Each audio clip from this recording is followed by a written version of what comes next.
नमस्कार, हून टीवी देख रहे हैं आप। मैं हूं आपके साथ विशालगढ़। खबरों की शुरुआत करेंगे बड़ी खबर से। मसूरी से इस वक्त की बड़ी खबर मिल रही है। मसूरी नगर पालिका कार्यालय को बम से उड़ाने की धमकी मिली है। धमकी भरा ईमेल मिलने से मसूरी में हड़कंप मच गया है। उत्तराखंड और दिल्ली के कई महत्वपूर्ण स्थलों पर बम विस्फोट की धमकी मिली है। प्रशासन, पुलिस विभाग और खुफिया एजेंसियां सतर्क नजर आने लगी हैं। संदिग्ध गतिविधियों पर पैनी नजर भी रखी जा रही है। ये बड़ी खबर आप तक पहुंचा रहे हैं, जहां पर मसूरी नगरपालिका को उड़ाने की भी धमकी दी गई है। तो उत्तराखंड और दिल्ली के कई महत्वपूर्ण स्थानों पर बम विस्फोट की धमकी भी मिली है। और ऐसे में पुलिस प्रशासन विभाग के साथ ही खुफिया एजेंसियां भी सतर्क नजर आ रही हैं। संदिग्ध गतिविधियों पर कड़ी निगरानी भी रखी जा रही है।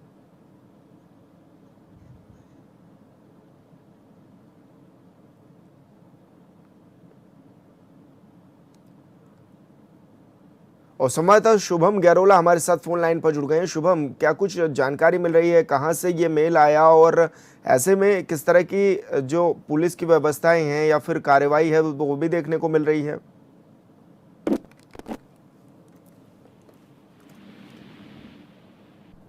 शुभम, आपको मेरी आवाज मिल पा रही है?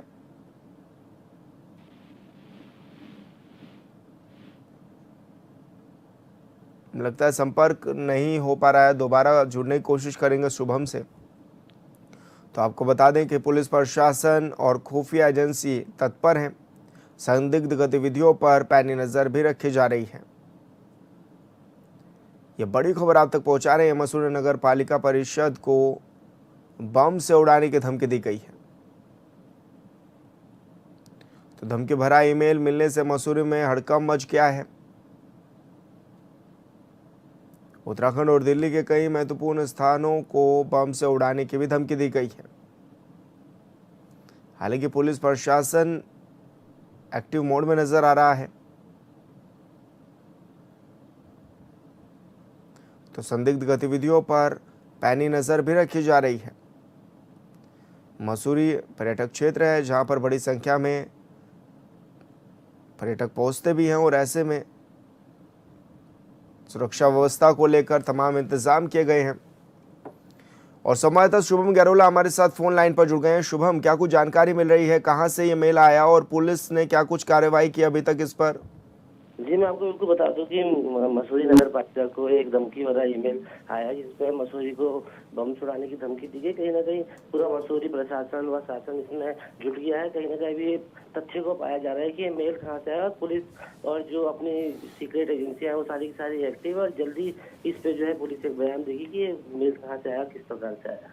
लेकिन अभी शुभम, जो पर्यटक मसूरी में पहुंचते हैं उनमें भी खौफ पैदा हो गया होगा इस मेल से। तो उनके लिए क्या कुछ इंतजाम किए जा रहे हैं? उनको कैसे बताया भी जा रहा है कि कोई डर का माहौल नहीं है?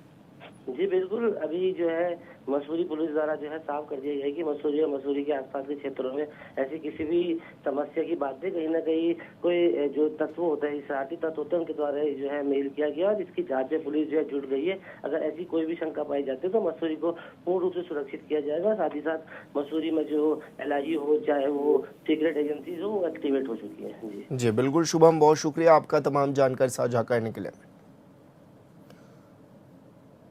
केंद्रीय परिवहन राज्य मंत्री अजय टमटा अपने चंपावत जिले के दौरे के दौरान लोहाघाट पहुंचे। इस दौरान बीजेपी कार्यकर्ताओं ने उनका जोरदार स्वागत किया। लोहाघाट नगर पालिका सभागार में आयोजित प्रबुद्ध जन सम्मेलन में केंद्रीय मंत्री अजय टमटा ने शिरकत की। अपने संबोधन में केंद्रीय राज्य मंत्री अजय टमटा ने मोदी सरकार के 12 सालों की उपलब्धियों के बारे में विस्तार पूर्वक जानकारी भी साझा की। उन्होंने कहा कि प्रधानमंत्री मोदी के नेतृत्व में आज देश हर क्षेत्र में तेजी से आगे बढ़ रहा है। आज देश का डंका पूरे विश्व में बज रहा है।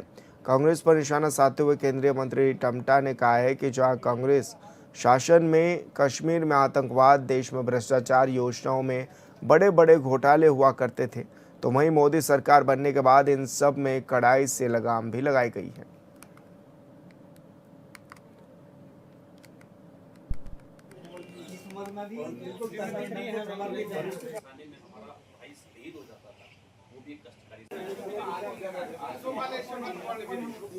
ये अपने आप में बड़ा सौभाग्य है कि देश के प्रधानमंत्री जी जो लगातार आम जनमानस की समस्याओं के समाधान के साथ साथ राष्ट्र को गुणोत्तर विकास की ऊंचाइयों में पहुंचा रहे हैं, देश दुनिया में भारत का गौरव बढ़ा रहे हैं। हम लोग बड़े सौभाग्यवान हैं कि निर्वाचित प्रधानमंत्री के रूप में देश की आज़ादी के बाद सबसे ज़्यादा लंबे समय तक उन्होंने जो काम किया, जो उस एक एक पल का माननीय प्रधानमंत्री जी के मार्गदर्शन में देश में विकास हुआ, हम सब लोग बहुत ही धन्यवाद देना चाहते हैं, क्योंकि समाज के द्वारा ही लोकतंत्र के इस के कारण से ही हम सबको अवसर मिलते हैं। प्रधानमंत्री जी के अवसर जो दिया है वो आम जनमानस ने दिया है, प्रबुद्धजनों ने दिया है, आम नागरिकों ने दिया है, श्रमिकों ने दिया है, सब ने, माताओं ने दिया है, बहनों ने दिया है, बुजुर्गों ने दिया है। इसलिए हम अलग अलग प्रकार से उन सभी को सम्मानित करने का काम कर रहे हैं। देहरादून में आयोजित समाधान दिवस में जिला अधिकारी डॉक्टर आशीष चौहान ने जन शिकायतों के त्वरित और स्थायी निराकरण के लिए सख्त रुख भी अपनाया हुआ है। उन्होंने निर्देश दिए कि जिन क्षेत्रों में लगातार ज़्यादा शिकायतें प्राप्त हो रही हैं उनकी GIS आधारित मैपिंग कर संबंधित अधिकारियों को जवाबदेही तय भी की जाएगी। इसके लिए NIC को पिछले 10 समाधान दिवसों के आंकड़ों का विभागवार विश्लेषण कर शिकायत बहुल क्षेत्रों की पहचान करने के भी निर्देश दिए गए हैं। समाधान दिवस में जिलाधिकारी ने 146 फरियादियों की समस्याओं सुनी और सभी मामलों के समयबद्ध निस्तारण के निर्देश भी दिए हैं।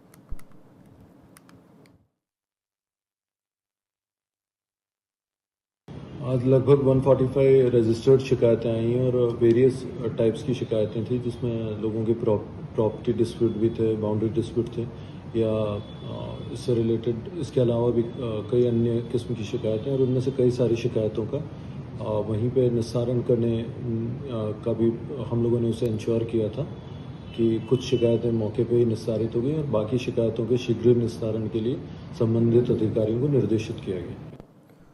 चंपावत जिले के लोहाघाट ब्लॉक के सीमांत क्षेत्र मानाडूंगा के खिलपीती गांव में एक हैरान करने वाला मामला सामने आया है। यहाँ एक गुलदार गौशाला में घुस गया और वहां बंधी गाय भैंसों के बीच आराम से बैठ गया। बीजेपी नेता दीपक जोशी ने बताया कि यह घटना द्वारिका सिंह की गौशाला की है। उन्होंने बताया कि जब परिवार के सदस्य मवेशियों को चारा डालने पहुंचे तब उनकी नज़र गुलदार पर पड़ी। इस दौरान गुलदार भी शांत रहा और उसने कोई प्रतिक्रिया नहीं दी। इसके बाद जब परिजनों ने मोबाइल की लाइट चलाई तब उन्हें गौशाला में गाय भैंसों के बीच आराम से बैठा गुलदार भी दिखाई दिया। अचानक गुलदार को देखकर परिजन घबरा गए। हालांकि गुलदार ने किसी पर हमला नहीं किया और मौका मिलते ही गौशाला से बाहर निकलकर जंगल की ओर चला गया।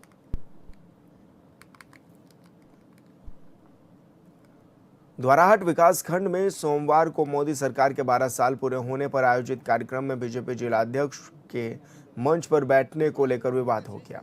ब्लॉक प्रमुख डॉक्टर आरती किरोला ने कहा कि संवैधानिक प्रावधानों के अनुसार केवल विधायक और पदेन अधिकारी ही मंच पर बैठ सकते हैं। उन्होंने खंड विकास अधिकारी पर कार्यक्रम को बीजेपी का बनाने की कोशिश का आरोप लगाया है। इस दौरान द्वाराहाट विधायक मदन सिंह बिष्ट और बीजेपी नेता अनिल शाही के बीच तीखी नोकझोंक भी हुई। विधायक ने अनिल शाही पर दलाली का आरोप लगाया तो शाही ने विधायक को कमीशन खोर कहा है। मामला बिगड़ता देख CDO अल्मोड़ा ने बीच बिचाव भी इस दौरान किया है। घोर लापरवाही को देखिए, विभागों की घोर लापरवाही को दर्शाता है। सबसे पहली चीज तो ये है। दूसरी चीज, जो ये बहुउद्देशीय कैंप है, एक उघाड़ी में मैंने भी अटेंड किया था, जहाँ पे 117 लोगों का नाम उन्होंने लिखा हुआ था और वो ऐसी जगह पे बैठे हुए थे जहाँ पे 7 लोगों का काम हो पाया, बाकी लोगों का नहीं हो पाया। तो मुझे भी कहीं ना कहीं ये लगता है कि बस ये खाना पूर्ति मात्र कैंप के रूप में। सर, ये सारी चीजें तो देखिए, ये है कि जहां सरकार बोलती है कि 12 साल बेमिसाल, हम ब्लॉक बड़ी छोटी संस्थाएं हैं, यहाँ पे कहीं ना कहीं मुझे भी ऐसा लगता है कि इनडायरेक्टली कि सीधे जो ऊपर से सरकारी वो बन रहे हैं कि मतलब प्रोग्राम बन रहे हैं, उनका सीधे सीधे ब्लॉक के अधिकारियों के ऊपर लोड डाल दिया जाता है। ठीक है, बहुत सारी मुझे भी, क्योंकि चूंकि मैं अपने ब्लॉक से हमेशा जुड़ी रहती हूँ, तो मुझे पता है कि कहीं ना कहीं उनके भी वो नहीं आ पा रही है कि उनके लिए फंड इतने इकट्ठा नहीं कर पा रहे और एक शॉर्ट नोटिस पे इनके द्वारा बोला जाता है कि एक इतना बड़ा तामझाम आप करिए। तो संभव नहीं है सर कि ये सारी चीज़ें ये लोग मैनेज कर पाए। जो भी छोटी मोटी चीज़ें इनके लेवल, हमारे ब्लॉक के लेवल से हो पाता है वो मुहैया करवाते हैं, और जो चीज़ें छूटती हैं वो छूटती हैं। चंपावत जिले के बाराकोट ब्लॉक अंतर्गत गल्ला गांव देवली माफी सड़क पर बसोड़ी के पास सोमवार को दोपहर एक मारुति एक्सप्रेसो अनियंत्रित होकर लगभग 500 मीटर गहरी खाई में जा गिरी। दुर्घटना में ग्राम प्रधान नवीन राम और उनका 18 वर्षीय बेटा सुनील कुमार गंभीर रूप से घायल भी इस दौरान हो गए हैं। स्थानीय लोगों ने बड़ी मुश्किल से दोनों को खाई से बाहर निकाला और प्राइवेट वाहन से लोहाघाट उप जिला चिकित्सालय में पहुंचाया। वहीं नवीन राम की छाती की हड्डी टूटने के कारण उन्हें बेहतर इलाज के लिए हल्द्वानी के सुशीला तिवारी अस्पताल में रेफर किया गया, जबकि सुनील कुमार की हालत खतरे से बाहर बताई जा रही है। सड़क खराब होने और कीचड़ के कारण वाहन फिसलने की वजह से बड़ा हादसा हुआ है। इस दुर्घटना में सड़क किनारे पैराफिट भी नहीं बने हुए हैं। दुर्घटना की सूचना मिलते ही सांसद अजय टमटा, विधायक खुशहाल सिंह अधिकारी समेत कई जनप्रतिनिधि भी अस्पताल पहुंचे।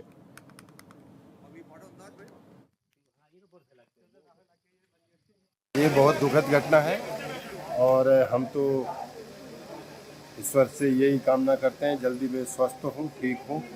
और बाकी आप देख ही रहे हैं आयर सेंटर के लिए इनको एक को रिफ़र किया और दूसरा इनका जो बच्चा है उसको भी लोग देख ही रहे हैं, डॉक्टर लोग पूरे इलाज पे लगे हैं और ऊपर वाले से कामना करते हैं कि जल्दी स्वस्थ हों और इनको अच्छा इलाज मिले। हमें लगभग 2:20 पे सूचना मिली कि बसोड़ी गांव में एक कार जो है वो खाई में गई है और वो नदी के पास जाके गिरी है, जिससे कि सूचना मिलने के बाद हमें सबसे पहले यहाँ पर अपने प्राइवेट व्हीकल से नवीन राम जी को लाया गया, जिसमें कि उनके जो स्कल फ्रैक्चर था और उस पर लगभग कोई 20 के करीब टाके लगे हैं और उनकी चेस्ट में भी जो है राइट साइड की जो रिब्स हैं उस लगभग 11 रिब्स टूट गई हैं।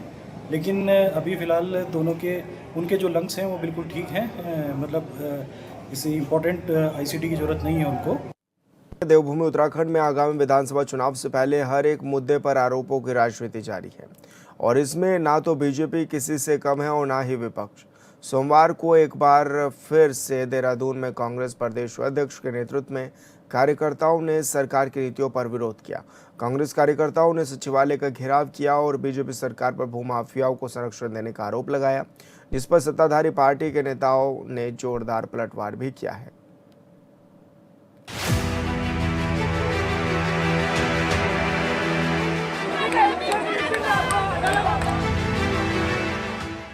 उत्तराखंड में आगामी विधानसभा चुनाव से पहले हर मुद्दे पर सत्ता पक्ष और विपक्ष आमने सामने है। सोमवार को कांग्रेस प्रदेश अध्यक्ष गणेश गोदियाल के नेतृत्व में कार्यकर्ताओं ने सचिवालय कूच किया।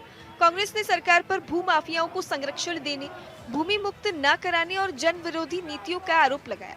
गणेश गोदियाल ने कहा कि सरकार ने प्रदेश की जमीनें खुर्द बुर्द कर माफियाओं को सौंप दी है। हमारी जानकारी में ये अब तक आ चुका है कि सरकार ने इस प्रदेश की जमीनों को खुर्द-बुर्द करने के लिए, माफियाओं को सौंपने के लिए और इस प्रदेश के हितों के साथ खिलवाड़ करने के लिए, अपने आर्थिक हितों की साधना करने के लिए यहाँ के जो सत्तारूढ़ नेता हैं, इन्होंने जमीनों के आधार पर भ्रष्टाचार को और आगे बढ़ाने के लिए तमाम जुगाड़ निकाले। हमारी जमीनें इस हद तक दूसरे के हाथों बेचने का इनका इरादा है कि भविष्य में कहीं पैर रखने की जगह न मिले। आखिर उत्तराखंड का होगा क्या? हम प्रमाणों के साथ सरकार को ये बात सौंप रहे हैं। और दूसरी बात हमारी जानकारी में ये भी आई है कि आचार संहिता लगने तक ऐसी 100 और जगहों के प्रस्ताव तैयार किए जा रहे हैं जो इनके मन चाहे, जिनको ये चाहते हैं, ऐसे लोगों को सौंप दिए जाए। तो मतलब गढ़वाली में कहावत है, जथी डाडे डाडिया बख्थे की थे गाडिया, मतलब जितना जल गया जला, पहले तो उसको भी ठीक करने की कोशिश करें हम लोग, और नहीं तो जो बचा है कम से कम उसके लिए तो चिंता करें। और मुख्यमंत्री के सहाय पर इस प्रदेश की जमीनों को माफियाओं के हाथों सुपुर्द कर दिया जा रहा है और हम चिंतित हैं, बहुत चिंतित हैं कि हमारी आगे आने वाली पीढ़ियों के लिए अगर पैर रखने की भी जगह नहीं होगी तो ये हमारा कर्तव्य है कि हम इस बात के लिए खड़े हों। कांग्रेस का आरोप है कि सत्तारूढ़ नेता आर्थिक हित साधने के लिए जमीनों के आधार पर भ्रष्टाचार बढ़ा रहे हैं। उन्होंने कहा कि जमीनें इस हद तक बेची जा चुकी है कि भविष्य में पैर रखने की जगह नहीं बचेगी। गोदियाल ने आरोप लगाया कि आचार संहिता से पहले 100 अन्य जमीनें चहेतों को सौंपने के प्रस्ताव तैयार हो रहे हैं। प्रदेश अध्यक्ष ने जताया कि सरकार की सह पर जमीनें माफियाओं को दी जा रही है। गोदियाल ने कहा कि आने वाली पीढ़ियों के लिए जमीन बचाना हमारा कर्तव्य है। पूरे प्रदेश में कानून व्यवस्था ध्वस्त है, माफियाओं का राज है, चाहे भू माफिया हो, चाहे खनन माफिया हो, चाहे राज्य के अंदर महिलाओं के खिलाफ अपराध के मामले हो। पूरे प्रदेश के अंदर जो स्थितियां इस समय हैं, वर्तमान में अराजक वातावरण है। आप देख रहे हैं कि चार धाम यात्रा के दौरान किस प्रकार से टकराव हो रहे हैं, यात्रियों में, स्थानीय लोगों में टकराव हो रहे हैं। ये क्यों हो रहे हैं? क्योंकि पुलिस का नियंत्रण नहीं है, कानून का राज नहीं है। पूरे प्रदेश के अंदर जमीनों पे कब्जे करने का मामला हो, तमाम पूरे प्रदेश के अंदर राज्य में खनन का कारोबार हो, खनन माफिया जिस प्रकार से आगे है, तो पूरे प्रदेश में इस समय माफिया तंत्र खनन के क्षेत्र में, आबकारी के क्षेत्र में, जमीनों के क्षेत्र में, यात्रा के क्षेत्र में, हर जगह माफिया राज चल रहा है। कांग्रेस के विरोध प्रदर्शन पर बीजेपी की प्रदेश प्रवक्ता ने कई बड़े सवाल खड़े किए हैं। बीजेपी की प्रदेश प्रवक्ता हनी पाठक ने कांग्रेस के शासनकाल की कार्य संस्कृति पर सवाल खड़े करते हुए कई गंभीर आरोप लगाए। यही नहीं, पाठक ने कहा कि कांग्रेस का जब कार्यकाल था तो उस समय कितना अवैध खनन होता था, कितनी जमीनों पर कब्जे होते थे, ये बताए। को अपने कार्यकाल के दौरान जिस प्रकार से इन्होंने बंदरबाट करी हुई थी और पूरी खुली छूट दी थी भूमाफियाओं को, उसको भी देखना चाहिए। 12.5 एकड़ से ज्यादा भूमि इन्होंने एकदम खुली छूट दी हुई थी कि कोई भी आए खरीद फरोख्त करे, ये सारी चीजों का इन्होंने पूरा बंदरबाट किया हुआ था। लेकिन धामी सरकार ने 250 वर्ग मीटर आवासीय रूप में देने का एक कड़ा निर्देश जारी किया और इस सबसे सख्त भू कानून उत्तराखंड में धामी सरकार नहीं लाया। लेकिन भू कानून से निश्चित तौर पर इनके पेट में दर्द होगा। जैसा मैंने शुरू में कहा कि जो इनके भू माफिया थे कांग्रेस के, वही छिटक कर सामने आ रहे हैं, जिससे इनके पेट में मरोड़ होना शुरू हुआ है। तभी मैं इन्हें कह रही हूँ कि दलाली कूच एक अपने कांग्रेस कार्यालय में भी इनको करनी चाहिए, क्योंकि इनको वो नहीं दिखता कि 5000 एकड़ से ज्यादा भूमि को लैंड जिहाद से मुक्त कराया गया, अतिक्रमण मुक्त कराया गया। उस पर ये फेविकोल की पूरी बोतल गटक लेते हैं, उस पर इनकी चुप्पी आ जाती है, क्योंकि एक विशेष समुदाय के प्रति इनका अथाह प्रेम दिखने लग जाएगा। तो ये सारी चीजों को इनको आकलन करना चाहिए और ये ढोंग परपंच खत्म करके अपनी पार्टी के ऊपर ध्यान देना चाहिए। एक तरफ जहां धामी सरकार का दावा है कि 4-5 वर्षों में ही सरकार ने 12,000 एकड़ से ज्यादा जमीन अतिक्रमण मुक्त कराया है और ये अभियान लगातार जारी है, तो दूसरी तरफ विपक्ष का कहना है कि सरकार सरकारी जमीनों को भूमाफियाओं को बेच रही है। सवाल ये है कि सच क्या है? क्या विपक्ष के आरोपों में दम है या फिर सिर्फ सियासत है? Bureau report, hornbill TV.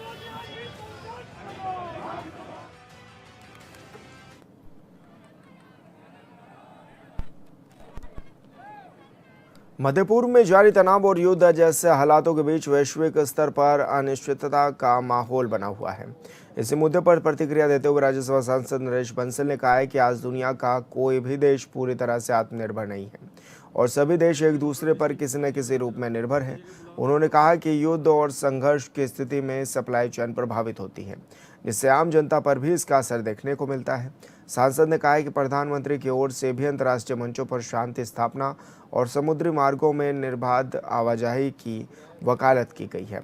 उनका मानना है कि वैश्विक शक्तियां इस दिशा में प्रयासरत हैं और जल्द ही स्थिति सामान्य होने की भी उम्मीद है। बुलाओ ना बुलाओ, देहरादून तो बुलाना पड़ेगा ना, नहीं बुलाते। यद्यपि हम कोशिश कर रहे हैं कि देश आत्मनिर्भर बने मोदी जी के नेतृत्व में, लेकिन अभी जो स्थिति है और अंतर्राष्ट्रीय जगत में जब युद्ध के बादल होते हैं तो अनिश्चितताएं बढ़ती हैं। शांति होती है तो ठीक प्रकार से सब चलता रहता है, सप्लाई चेन बाधित नहीं होती है। अभी जो ईरान और अमेरिका के बीच शांति के प्रस्ताव हस्ताक्षर हुए थे, 60 दिन का उस पर समझौता हुआ, लेकिन उसके अगले दिन ही बमबारी शुरू हो गई। तो कभी शांति दिखाई पड़ती है होती हुई, कभी दिखाई पड़ता है कि युद्ध चलेगा।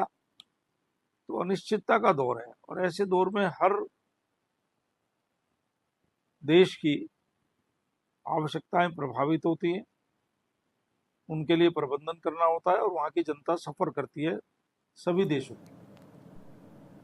कांग्रेस प्रदेश अध्यक्ष गणेश गोदियाल ने प्रभारी की उस बात पर मोहर लगा दी है जो उन्होंने कुछ दिन पहले एक बैठक में पार्टी पदाधिकारियों से कही थी। प्रदेश प्रभारी ने स्पष्ट किया था कि जो नेता आगामी चुनाव लड़ने की इच्छा रखते हैं वो फिलहाल संगठन में अपने पद छोड़ सकते हैं ताकि वो पूरी तरह से चुनावी तैयारियों पर ध्यान केंद्रित कर सकें।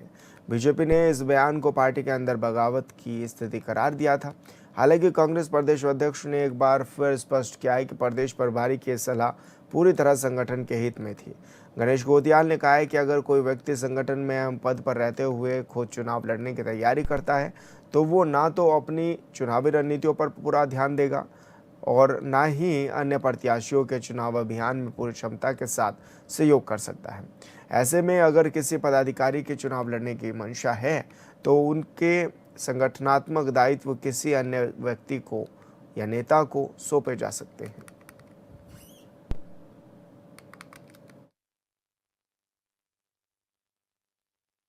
मेरे को किस तरह से देखना या किसी को किस तरह से देखने की आवश्यकता ही नहीं है। संगठन सृजन के तहत बने हुए जो पदाधिकारी हैं उनसे पार्टी अपेक्षा करती है कि वो चुनाव में मदद करें, और ऐसे में अगर कोई व्यक्ति चुनाव लड़ने का इच्छुक है तो मैडम ने ये कहा कि चूंकि उनको अपनी भी तैयारी करनी है तो वो दूसरों की तैयारी फिर कैसे करा पाएंगे, तो इस बात पर विचार किया जाना चाहिए, ये उन्होंने कहा है। तो मैं समझता हूँ कि संगठन सृजन एक महत्वाकांक्षी जो विचार है उसके तहत गठन हुआ है, वो अपने लक्ष्य को 100% प्राप्त करे, ये मेन मकसद है। तो उस मेन मकसद में जो कठिनाइयाँ आएंगी वो कठिनाइयों को दूर करना होगा, और इस वक्तव्य को भी, मैडम के इस वक्तव्य को भी इसी परिप्रेक्ष्य में देखा जाना चाहिए। उत्तराखंड में जन सरोकारों और राज्य से जुड़े सामुदायिक मुद्दों को लेकर उत्तराखंड क्रांति दल ने राज्य सरकार के खिलाफ मोर्चा खोला है। देहरादून के कचहरी रोड स्थित केंद्रीय कार्यालय में यूकेडी के केंद्रीय महामंत्री राजेंद्र सिंह बिष्ट ने एक अहम प्रेस कॉन्फ्रेंस को संबोधित किया। इस दौरान उन्होंने राज्य से जुड़े कई ज्वलंत विषयों और जनहित के मुद्दों पर प्रदेश सरकार के उदासीन रवैये पर तीखे सवाल भी खड़े किए हैं। यूकेडी नेताओं का आरोप है कि सरकार जनहित के मामलों को ठंडे बस्ते में डाल रही है और राज्य के मूल निवासियों की समस्याओं को अनदेखा भी कर रही है।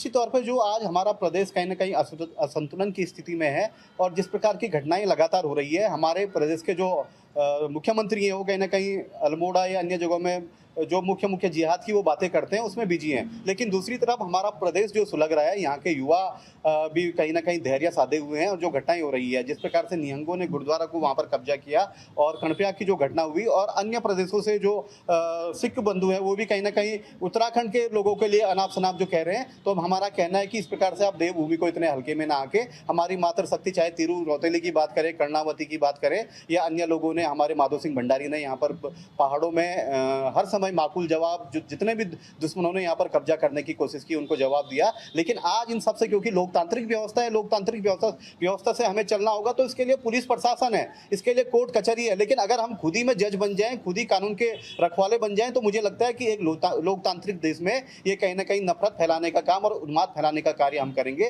तो हमारा स्पष्ट रूप से कहना है कि उत्तराखंड में जो भी टूरिस्ट आना चाहते हैं उनका स्वागत है, लेकिन अराजकता और इस प्रकार का उन्माद और इस प्रकार का अगर आप हिंसा यहाँ पर फैलाएंगे तो ये बिल्कुल भी हमें मंजूर नहीं है। उत्तराखंड कहीं ना कहीं यहाँ पर हमने हमेशा सिख भाइयों को सम्मान दिया है और सिखों का भी उत्तराखंड बनाने में महत्वपूर्ण योगदान है। और फिलहाल इस बुलेटिन में मेरे साथ इतना ही। आप देखते रहिए हॉर्नबिल टीवी। नमस्कार।